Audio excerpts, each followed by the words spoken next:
eu vou estar falando sobre morte térmica do universo.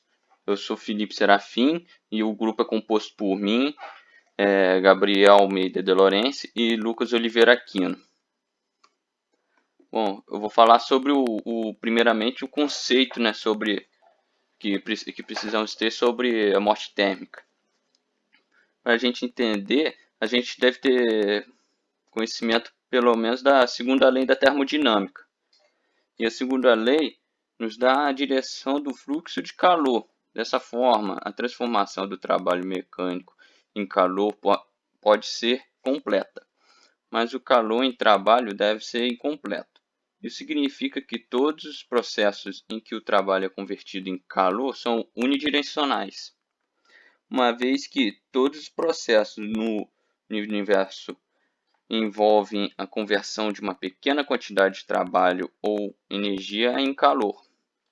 Isso significa que quase todos os processos do universo são irreversíveis. Tudo isso pode ser afirmado matematicamente pela introdução da nova quantidade chamada entropia. Resumidamente, a entropia significa o grau de aleatoriedade ou grau de desordem.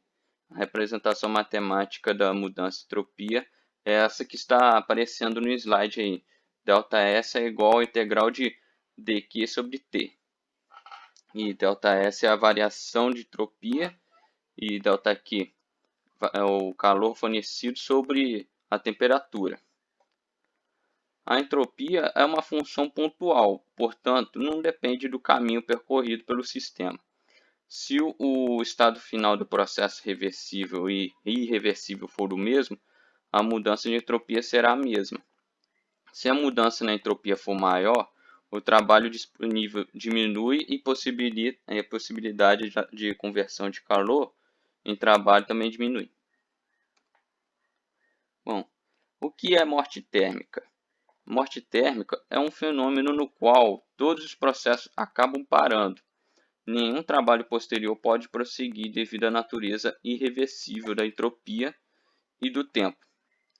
Para o universo, a morte térmica é definida como um destino final sugerido no universo em que diminui a um estado de energia livre termodinâmica e, portanto, não pode mais sustentar processos que consomem energia. Isso foi dito por Rudolf Clausius. Simplificando o conceito de morte térmica, de acordo com a segunda lei da termodinâmica, o calor sempre flui do corpo quente para o corpo frio. Assim, a entropia aumenta nesse sentido em que o seu entorno ocorre um processo de envelhecimento, assim podemos dizer.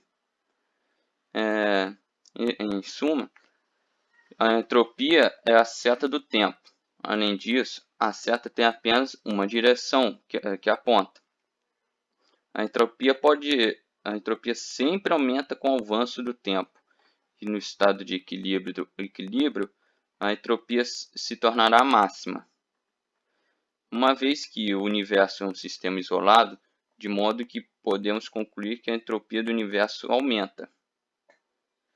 Conforme mostrado nesse gráfico aqui, se o universo atingir o estado de entropia máxima ou se o universo em estado de equilíbrio esfriar, nenhum trabalho adicional pode ser realizado. Toda energia disponível será convertida em energia indisponível nessa situação chamada de morte térmica.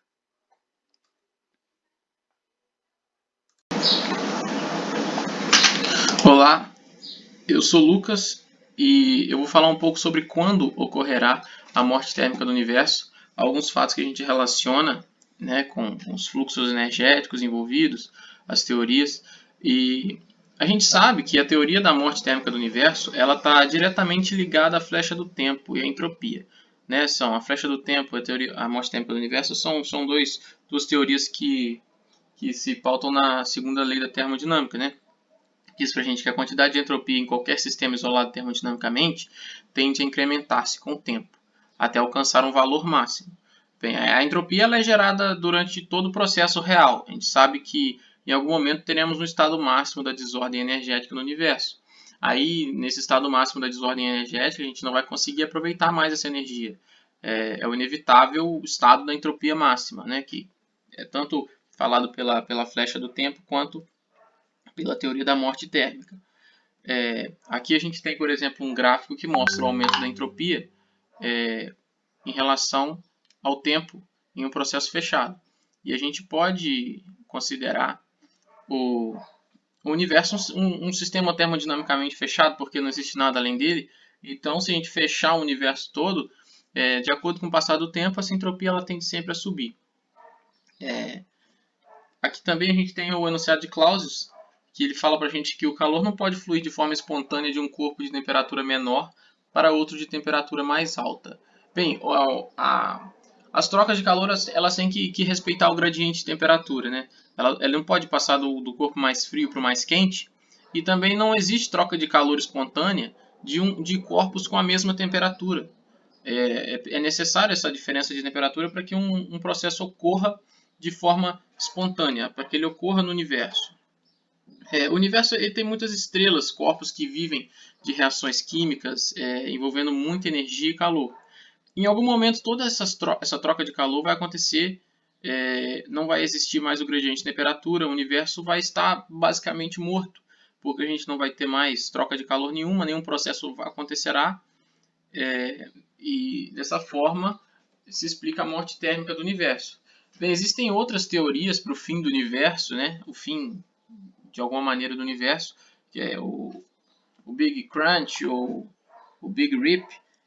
Na verdade, nenhuma delas, elas tentam dizer como que o universo vai se expandir, como que as coisas vão acontecer, mas nenhuma delas desmente a morte térmica do universo. A morte térmica do universo é uma teoria muito pautada na termodinâmica, que ela tem o respaldo da segunda lei da termodinâmica, os enunciados e tudo que teoricamente sustenta ela.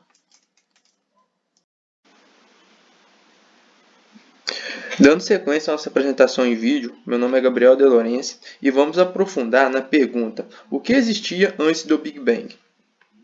Mas, na verdade, o que foi o Big Bang resumidamente?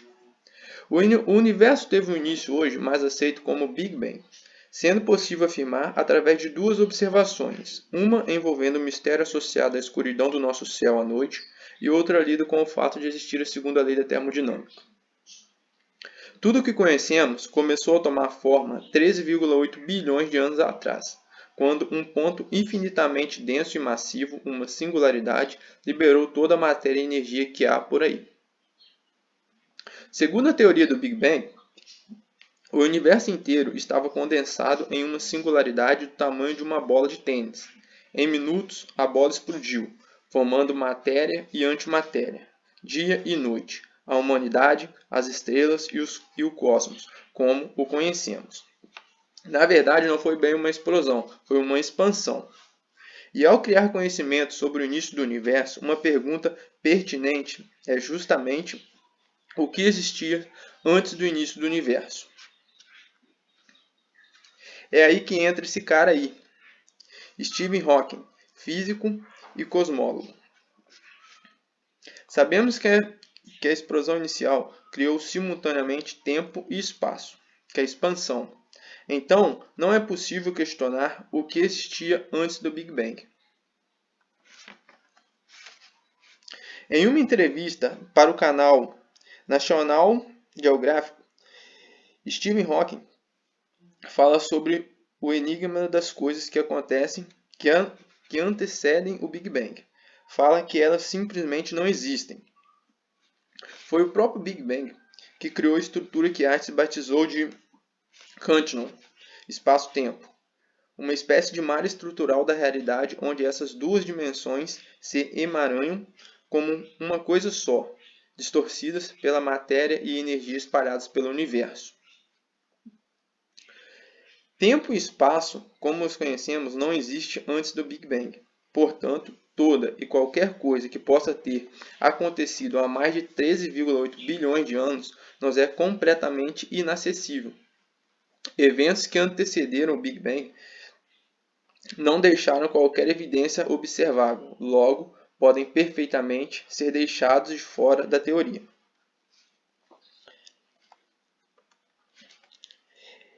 Essas discussões começaram a fazer os cosmólogos repensarem a concepção clássica do Big Bang, como um ponto de partida que explodiu e deu origem ao cosmos.